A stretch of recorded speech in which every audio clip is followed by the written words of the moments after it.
If you don't know the name James Glickenhaus, you will. He might be known for films like The Exterminator and for being an investment giant, but to the Tifosi and Ferrari, he's a legendary Ferrari collector. Now that's changed. I'm Michelle Ray Hall with the Drive Channel and thedrivechannel.com. Last episode we looked at the new Dodge SRT8. This week, it's the all-new Ferrari P45 Competizione.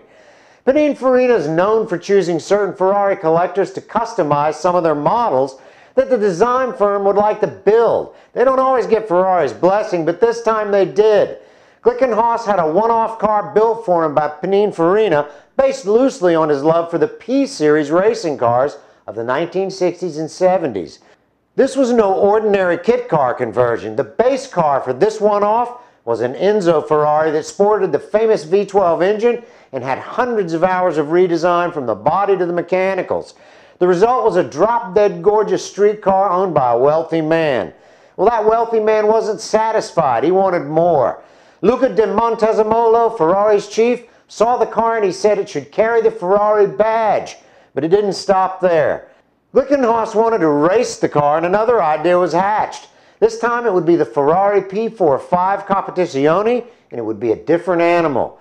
This car had been designed to race under the FIA GT2 rules, which necessitated a rethink in the chassis. The new car is based on the F430 ALMS GT2 car, but completely rebuilt to the example that you see.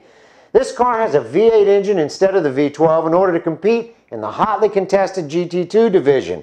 That puts it directly up against the new Porsche 918 scheduled to run at the 24 Hours of Nürburgring. Not to mention competing against Jag and BMW. The power plant produces about 500 horsepower and it's coupled to a GT2 spec gearbox. All of this is wrapped in an all-carbon fiber body that has design elements taking you back in time, but it's also utilitarian in its aero package. As you can see, the brakes conform to the GT2 rules as well as the suspension. The carbon fiber body and chassis are mated to a tube frame roll cage that further stiffens the car and adds an element of safety. If you look further at the front of the car, you'll also notice the square metal tube frame that further increases the rigidity and it adds mounting points for the cooling, electrics, and the brake cylinders and all sorts of ancillary devices. What's the point of all this? Well, this car has been rumored to see a limited production run in the near future for the street. If for no other reason than this car began its life as a racing car, you can be sure that it'll be debugged by the time it hits the streets. What's the price?